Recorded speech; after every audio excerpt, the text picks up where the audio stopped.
I'm actually genuinely fuming.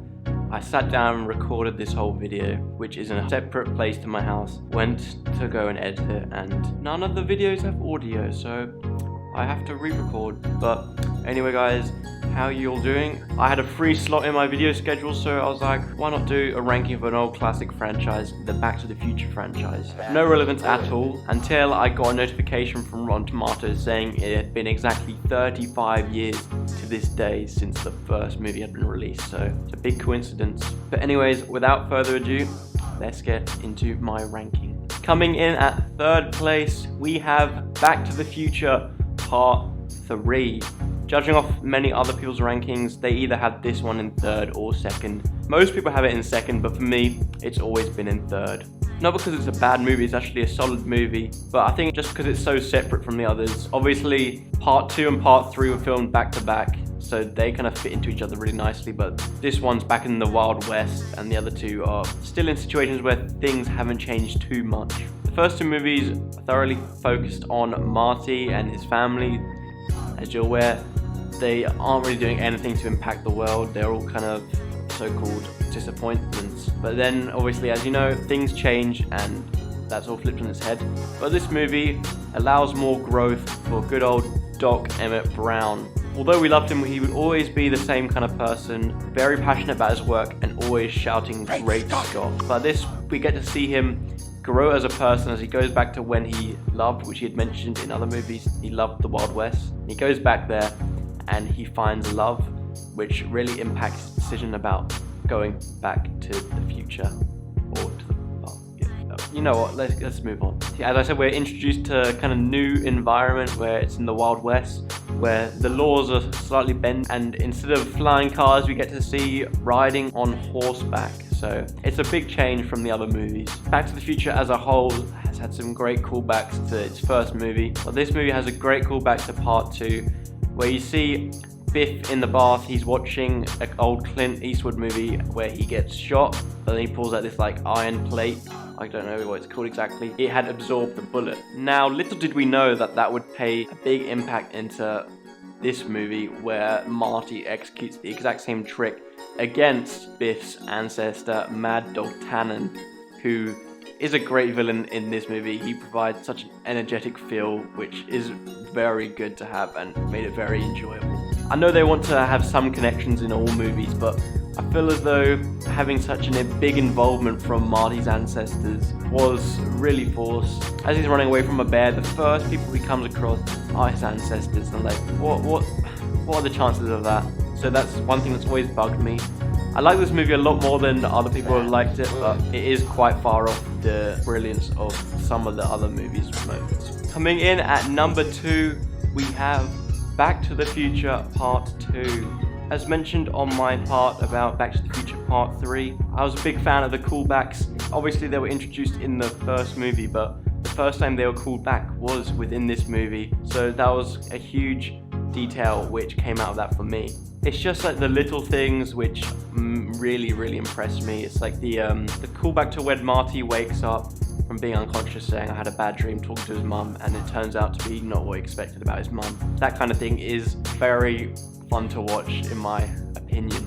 Now, where many aren't as big of fans of this one is because they feel as though it just kind of takes what the first movie had and then just dumps it into this one in a different way. But I actually really like that. I'm a big fan of things where they travel back to a previous event which has happened in the movie before or something, and then they kind of, you see it from a different point of view, like in Avengers Endgame where they travel back to all the different movies. But yeah, so seeing this two different Martys back in the 50s, I found really entertaining, especially like where you see Biff and his goons kind of waiting around for the other Marty and then bumps into this Marty. Okay, this is getting confusing, but you know, just seeing like what they were doing before things actually happened.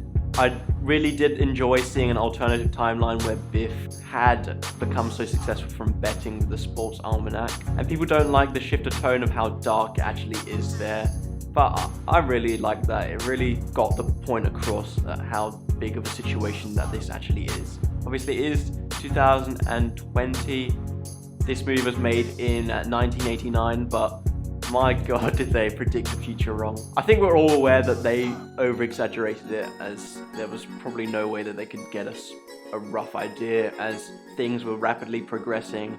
Like nowadays you can get more of an idea of how technology is now, but back then there wasn't as advanced technology, so it was very hard to make a rough estimate. But yes, you can't really complain, but it is kind of distracting. But yeah, again, it's also really fun, and it's obviously over the top. Like we have Jaws 19, the 19th film in the franchise.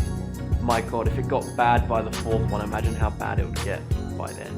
But easily coming in at number 1, as many of you would have predicted, is the original Back to the Future.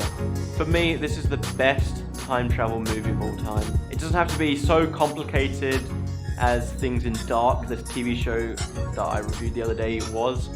But it's very straightforward, very simple, but the attention to detail is so great. There's so many little details which I can't stress how much detail this movie has and how great it all is. It's so consistent. There's like these little things where at the beginning they're having conversations with their family just about these tiny little things, and they pay off later in the movie. It's done in a subtle way, but you're aware that you have this knowledge, and so when it happens you're like, oh yeah. Watch it for yourself if you haven't. If you have seen it, you'll know what I mean. All these little details, you watch through it once and you think, oh wow, a lot of things played out interestingly in that way. You watch it again and you find so many more new things which blow your mind. There are just so many little details, it will be impossible to list them all. It is really such a great movie which has aged extremely well. As I said, it's a simple concept, done differently to what we've seen in other movies, and it's just so fun to see different ages interact, which is massively helped from our likable characters. You don't actually learn too much about Marty. You know he has a girlfriend, you know his family's disappointing, and you know he ends up injuring his hand from a car accident, and that he has a little bit of anger issues, but you don't know too much about him, but you like him so much and you feel like you're in his footsteps following the whole way. And I find it really clever how he uses things to his advantage that they wouldn't know back in the 50s. And it's such a great movie. Even their interpretation of the 50s felt very realistic. Obviously I don't know that for sure because I didn't live in the 50s, but I really bought that it was the 50s just from all the diners and stuff, the newspapers, just how people acted, the cars. It was all just really great. For me, this is easily in my top 5 movies of all time. It is such a great movie, and if you're watching this video and you somehow haven't watched any of the Back to the Future movies, go watch it now, because I feel like it's a very consistent trilogy which you don't get much from movies. So yeah, without a doubt, Back to the Future comes in at first place. So there is my ranking for the 3 Back to the Future movies. I'll stick what my rating for each movie is up on screen. I mentioned this at the beginning of the video. I think it would be cool to see a modern take on a Back to the Future movie, but just not like a rebooted thing with the same characters but in this age, because I feel like that could ruin it.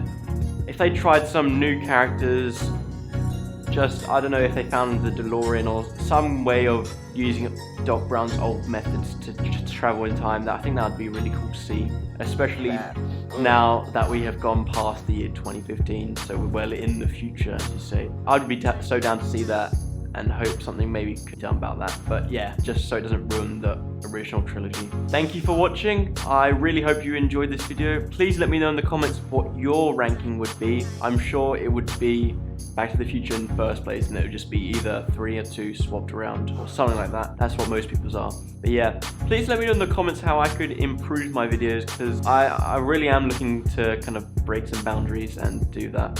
So yeah, it would be cool to see what you think. Yeah, but once again, thank you for watching, and hopefully I'll see you in my next video.